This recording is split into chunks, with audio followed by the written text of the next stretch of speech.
Now, I have the honor of introducing our speakers today. We have David Lubar, who joined Lubar and Company in 1983. He currently serves as president and CEO. Lubar and Company is a family office for the Lubar family and private investment firm founded in 1977.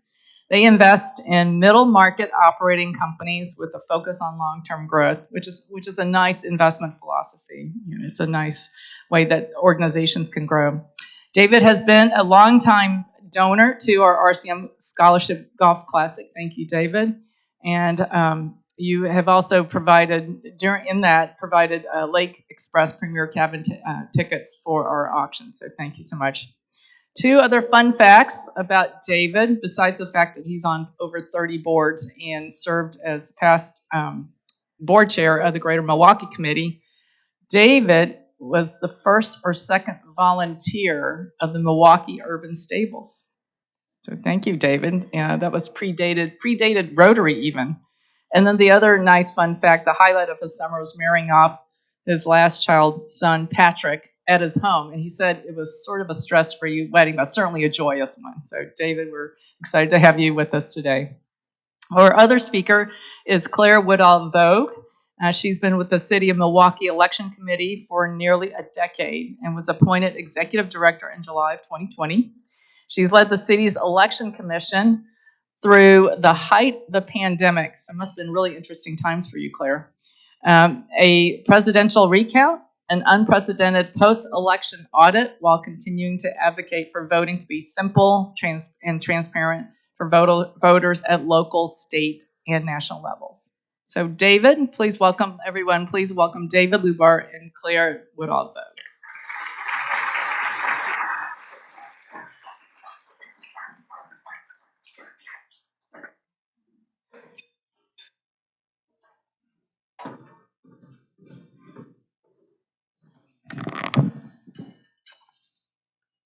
So Karen, thank you very much for that kind introduction. It's a pleasure to be back here. Actually, I don't think I've been here in about 20 years, but way back I did come to a couple of your luncheons. But it's good to see old friends again and new friends. Kent, it's been great working with you at Milwaukee Urban Stables, and Kent is the board chair and really has brought great governance, decision-making, and stability to the organization. Working on, and this is not part of my talk, but working on the urban stables was really one of the hardest volunteer undertakings I've ever been involved in. Starting something from absolute scratch, just with a concept, is so hard compared to being part of the United Way or other existing organizations that have staff and momentum and supporters. But Kent, you've done a great job, so it's a pleasure to support you there.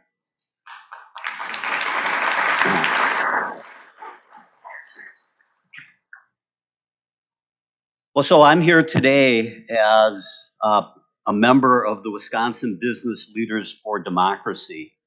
And this group consists of business leaders who, like you, are CEOs or members of the senior management of for-profit or not-for-profit organizations. We are nonpartisan.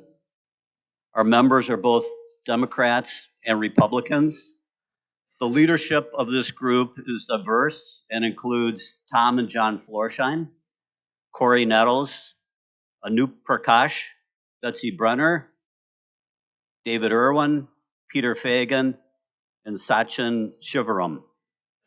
Our objective is to advocate for safe and fair elections and to promote and encourage greater civic engagement.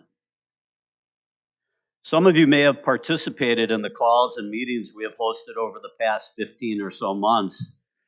Similar efforts to ours are occurring across the country. So it's not just here in southeastern Wisconsin, and there are several factors or reasons driving this.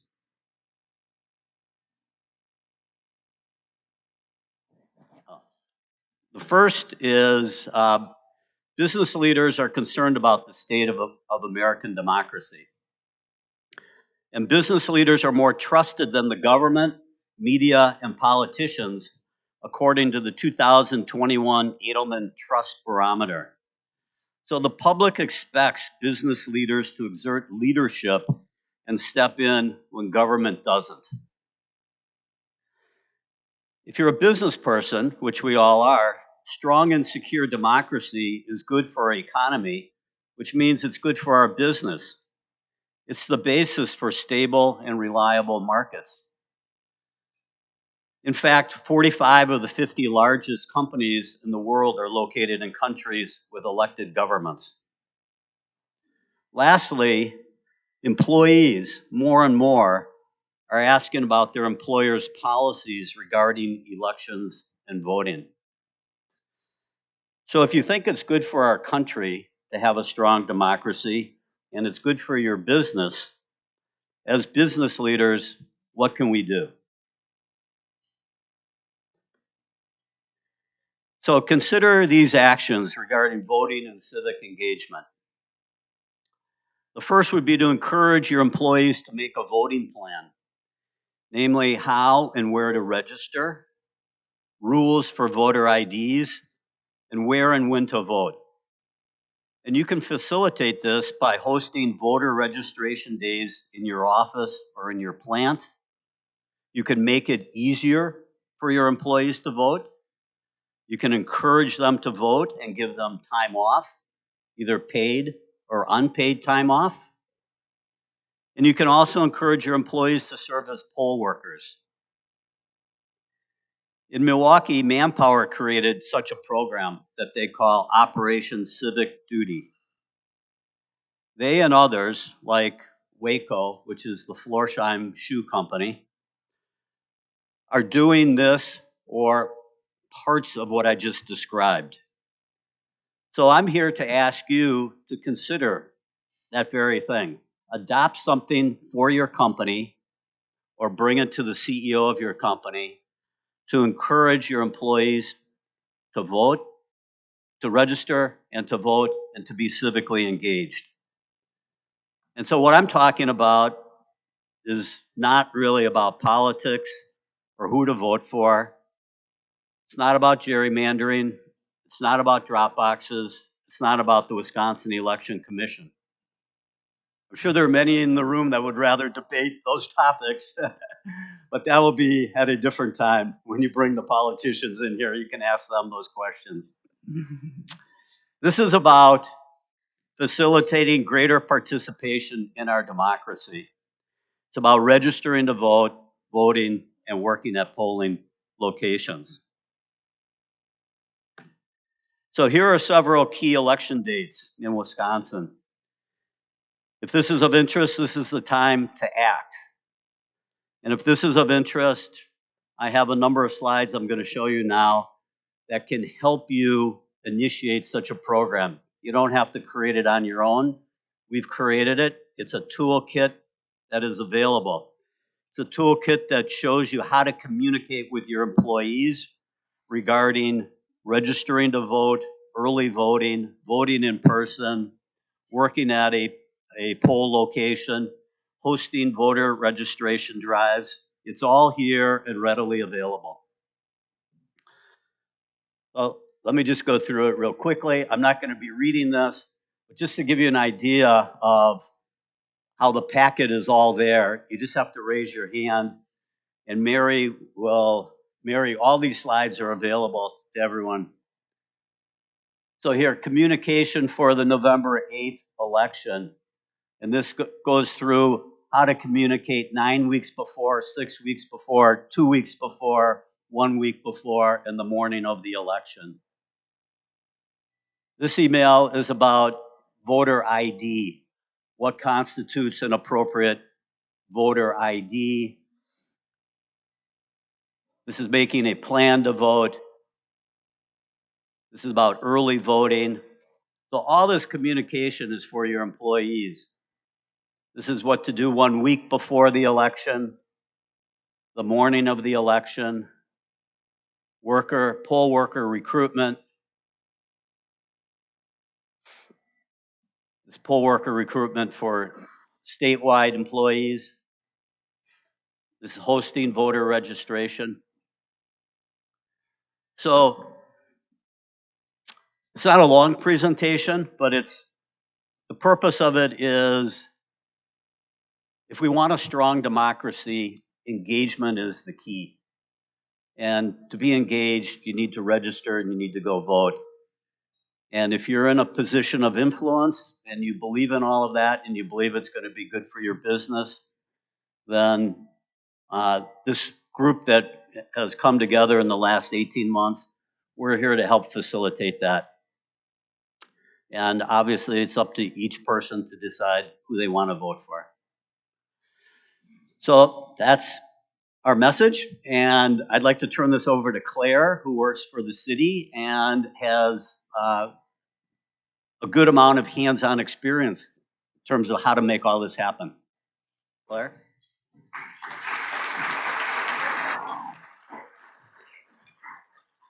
Thank you all for having me. 2.5 years ago, at the end of 2019, when I met with Mayor Barrett and the former executive director, Neil Albrecht, the mayor likes to recount how giddy I got over my idea to purchase automatic envelope openers. The joke is on him because our automatic envelope openers became very important in 2020. When we saw a 1,000% increase in voting by mail. I say that because 2.5 years ago, you would probably not have invited me to Rotary to talk about election administration.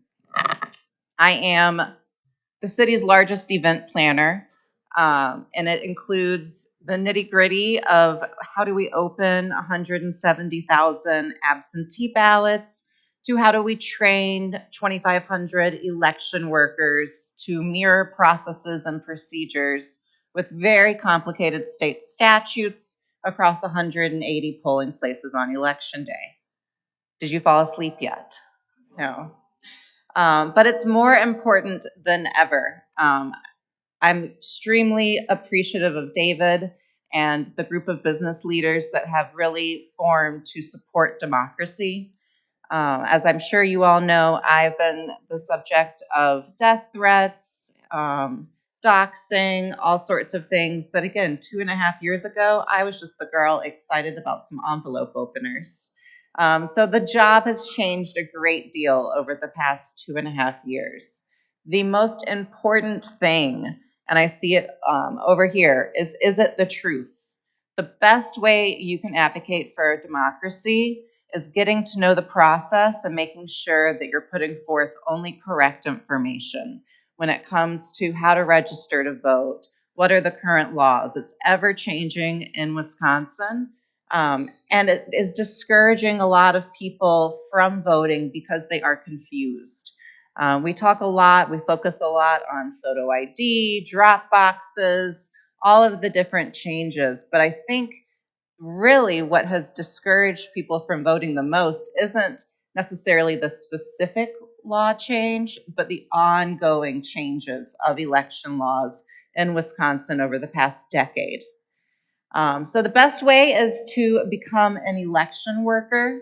While we want all of your employees to be engaged and become election workers, it is also very difficult to find 180 managers, people who come onto the job, know how to direct people, follow rules and regulations, something that I know every single person in this room is very capable of doing. Our greatest need, and this surprises a lot of people, is not, we don't need you to show up at 6 a.m. even. Our greatest need on election day is working from 2 p.m. until closing.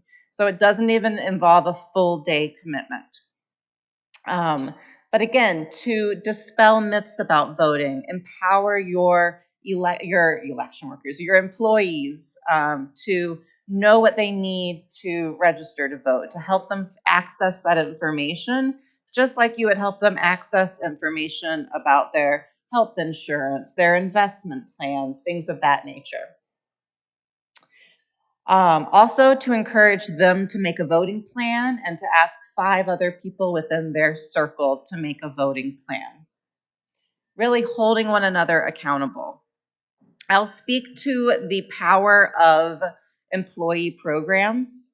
Prior to 2020, City of Milwaukee employees had to use a vacation day in order to work at a polling place as city employees. They had to use their vacation day to make what was then $130 for working a 14.5-hour day. During the pandemic, when we had an employee crisis, we changed that policy. Now, city employees have a paid day off. They don't have to use any of their benefits, and they get the full stipend, which has been increased to $220 for a full day. We have seen our number of city employees triple since implementing that policy. They return every election, they are excited to do it, and they don't feel like they're having to do it at the sacrifice of a vacation day. So if any of this sounds interesting to you, I have my email up. I'd encourage you to contact me. I can send you a link to a Google Drive that has different resource materials you can print out. We'll connect you to all of those email templates where you can just assign it to someone else to send out a weekly announcement to your teams about voting in the upcoming weeks. Or if I have inspired you and you're interested in working that 2 p.m. to closing shift, you can sign up directly on our website to work the polls. It just involves a 2-hour training, and then we will assign you, if you want to work with someone specifically, we'll assign you together. If there's a specific site you want to work at, we are happy to make it work. So thank you so much for having me. And I think it's our Q&A time.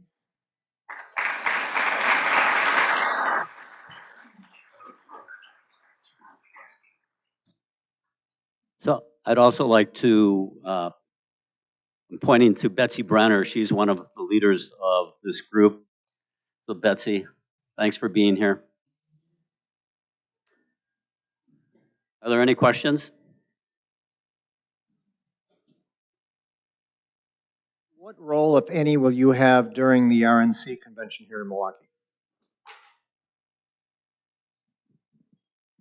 I think it's on. Okay. So the Election Commission has no role in the RNC. We are nonpartisan, and my main job is to administer elections in the city of Milwaukee. The mayor has an RNC team that is putting together all of the logistics, the donations, all of that, but I have virtually no role.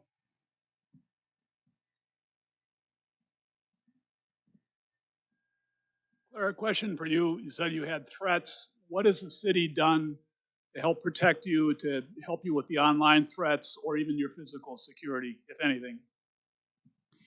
Yeah, so if you have ever been to City Hall to the 5th floor, maybe you came to early vote in smaller spring elections, you used to come directly into our office and walk way back to our front desk, which actually, in retrospect, did not provide us any safe exit.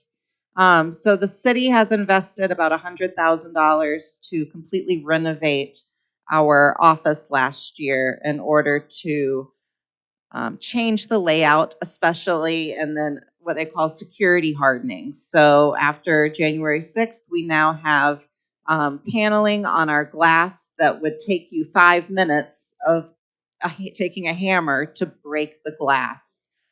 Things like that, additional security cameras.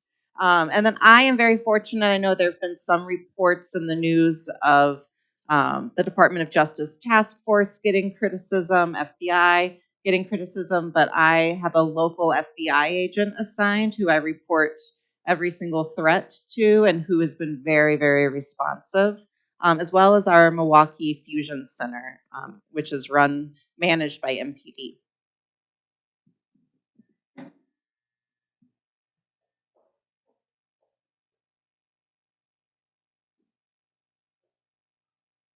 It's wonderful that the business sector has stepped up the way it has, and kudos to you then for helping to lead the charge on that. I'm wondering too about the union side and whether there have been efforts to elicit similar support from unions toward this common goal.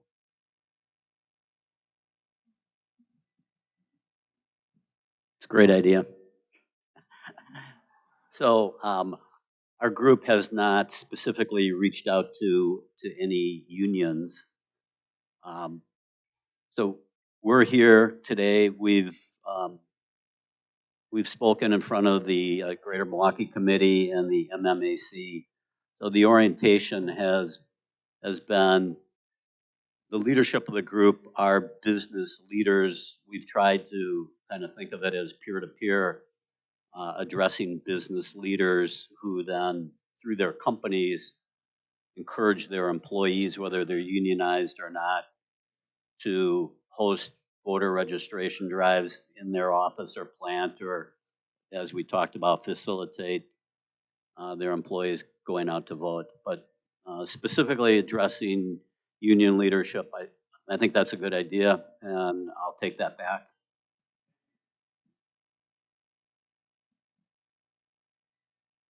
Claire, I understand from doing some reading recently that election officials around the country are getting inundated with open records requests. Has that happened to you? Where are they coming from? And how is this affecting your ability to administer your office and your duties? Yeah, so the question was regarding public records requests. There's been reports that election officials all over the country recently have been inundated with public records requests. And then how have I received those, and are they affecting our office? So the City of Milwaukee Election Commission has 9 full-time employees to run elections for 300,000 registered voters. So we are very small. We have received all of the public records requests. Recently, 2 Saturdays ago, would have marked 22 months since the November 2020 general election. So we received a handful of requests the week before that, warning us of someone possibly considering litigation and to maintain every single record related to the election. Normally, after 22 months, you would destroy those election records. That's the retention period. They're coming from a variety of places. We can see some emails like that coming from just form letters. There's been requests for vote cast reports, which are not something that's even produced in Wisconsin. Sometimes we see requests that are copy and pasted asking for voting systems information for systems that we don't use. But a lot of them have been very extensive requests from individuals who are conducting their own private audits of the election.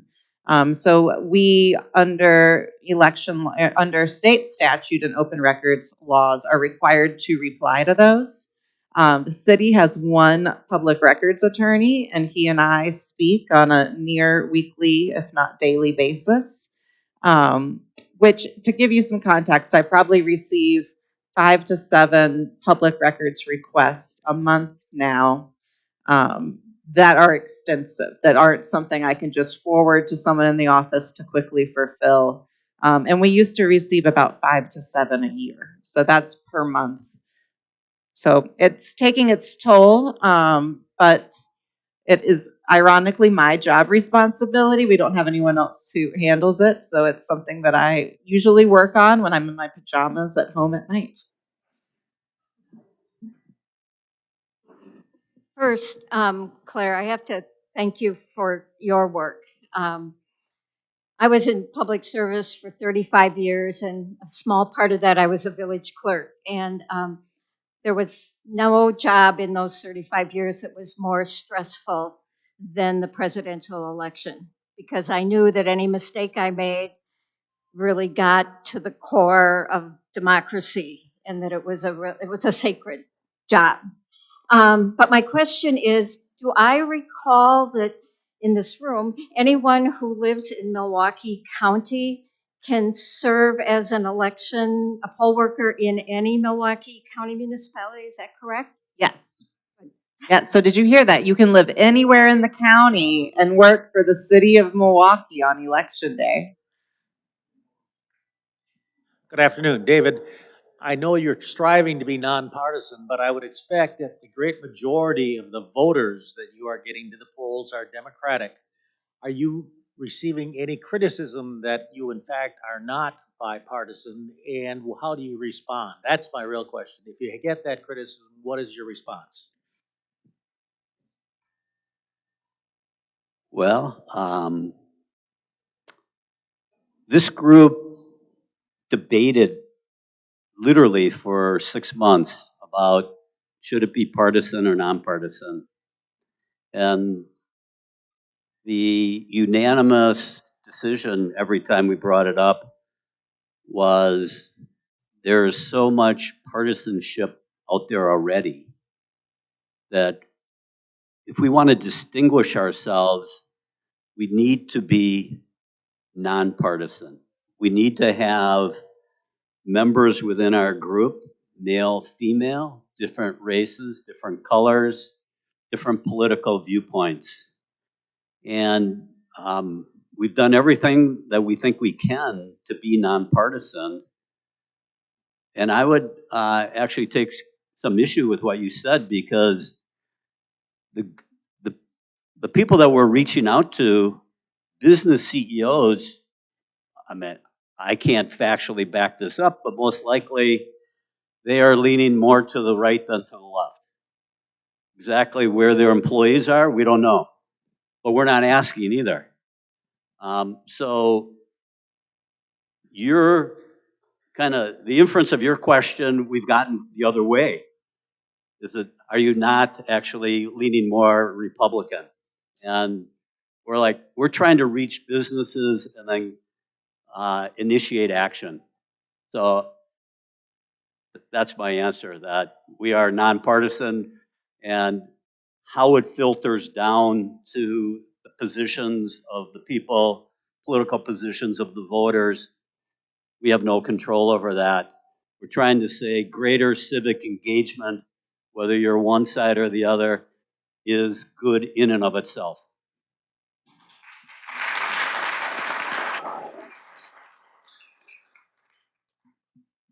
Claire, you mentioned envelope openers, envelope openers. What exactly does go on between the time the polls close at 8 and the time we start seeing the numbers popping up on the news broadcasts? Sure. So in Wisconsin, you cannot process absentee ballots until election day. So at 7 a.m. when the polls open and you can go vote at your neighborhood polling place, that is when we also begin processing absentee ballots. And in Milwaukee, we process them at one central location. And that's because we actually think we have more control, and our recounts have shown a greater level of accuracy by doing it in one location where we have full-time staff who are able to answer questions and manage the process. So sometimes in smaller elections, we're finished processing absentee ballots by about 5 or 6 p.m., but we can't release any results until 8 o'clock. So at 8 o'clock, when the polls close, your polling place machine is closed out, a code is entered by the chief inspector, and the paper tapes start to print. And then after that process is done, it's through a private cellular network. So it's not the same cell phone tower that, or the network that you and I make calls on, but it's a private cellular network through Verizon. Our machines then transmit the results to the county's secure server. And so if you've noticed in the past probably 7 or 8 years, election results have become much faster in Wisconsin. You usually have your polling place results, most of them, I'd say about 95% have been reported by 8:15, 8:30, because they're modeming in those results to the county. For central count, we use high-speed processors to count our ballots, and those are not able to connect to a server. They're completely offline. They don't have any modem functionality, And so we have encrypted flash drives that once we're finished processing, we export those results, and then they're delivered to the county, who manually brings them in onto the secure server. And so that is why for election night results with absentee, if we're not done right at 8 o'clock, in 2020 we saw we had 170,000 ballots. You could still have drop boxes, which we kept open until 7 o'clock. So it took us until about 3 a.m. to finish adding in those drop box ballots and get everything counted. And then the results were hand delivered to the county. Did that answer it? Okay.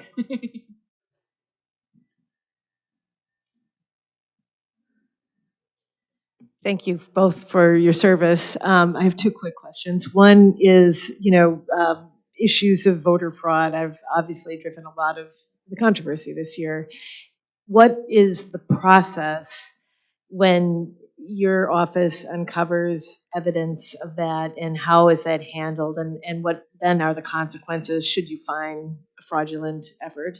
And then the second question is, do you foresee a time in the future where we might get to an electronic voting world? We do Social Security for people electronically now, and we have the capability to do authentication. And I know people are concerned about fraud, and obviously there's cybersecurity issues, but at some point, will the data be good enough that we might be able to do this electronically? So for the first question, we audit within our office and at a county level every single election.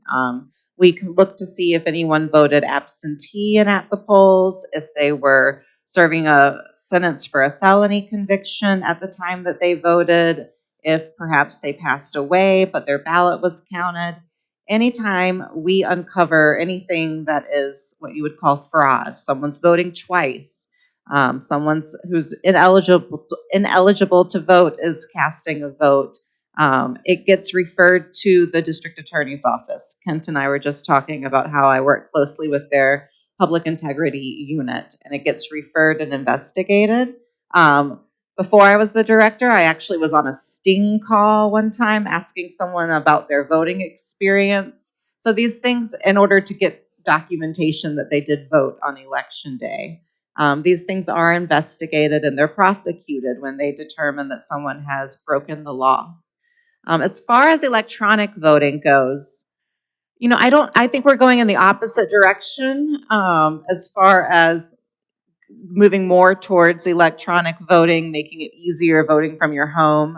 Instead, we're seeing a call for paper ballots, which we do have in Wisconsin, but hand counting, which is extremely inaccurate. But I also would have concerns, especially representing a city as diverse and socioeconomically and racially as Milwaukee, concerns of accessibility and making sure that voters still have an accessible option. I'm oftentimes really humbled when I speak to voters on the phone who you realize really do face impediments to technology, to internet, and to just feeling comfortable navigating processes electronically. So I think there's a balance. While there is certainly pros of us having online voter registration and being able to apply easily for an absentee ballot, I think we have to be really cautious from a security standpoint, but also an accessibility standpoint if we were to move to where people essentially vote very independently from home, but oftentimes they need assistance. Claire and David, thank you for being here. I've seen your presentation several times, and it's so important to get the word out to groups like this. David, you referred to several pages on the screen. I want to let everyone know that there's a really extensive toolkit available from the Wisconsin Business Leaders for Democracy. And Mary Aaron, maybe we can include that in the follow-up email after this meeting so everyone can get their hands on the materials that will really make it easy for you to engage your employees. Thank you.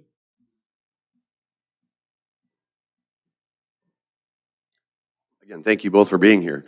In the spirit of addressing one of the points on your slides, David, about misinformation, and having the opportunity to ask you, Claire, this question, you mentioned that there was 1,000% increase in absentee mailed-in ballots. Can you share with us the number of ballots that were submitted through drop boxes in the city of Milwaukee in the 2020 election? So in the 2020 election, we did not include a hand count of the number of ballots being collected at our drop boxes. The state had put forth very little chain of custody documentation recommendations, so we adapted one from a election consultant and failed to include that. But we can only estimate, which I've estimated has been between 40 and 50% of absentee ballots. Beginning in 2021, we added it and we began counting. And we were continuing to see about 40% of voters using the drop boxes as opposed to by mail or dropping off in person. And then a question for you, David. How can business leaders like us get involved with the organization that you represent? I'm glad you asked. Well, the reason I came here is to present this, and when Mary sends out the email of these slides, there will be a person to contact, and we can walk you through one-on-one all this kind of communication, how to develop the message for your employees, to talk through whether it involves registration or just facilitating voting or working or anything like that. So it's really all embedded in the slides that I put up, and rather than just sort of zip it out to you, we can walk you through it. I think that what we will do is, I think most of you know that Aaron will process the video of the program today overnight, and he'll prepare it tomorrow and send out the link to that video probably early afternoon tomorrow. And with that email, then we will include the link to the slides, to the toolkit, and any contact information. We'll make sure all of that is in that email, which you will get tomorrow afternoon. So if you have anything else you think you'd like us to send, just let us know.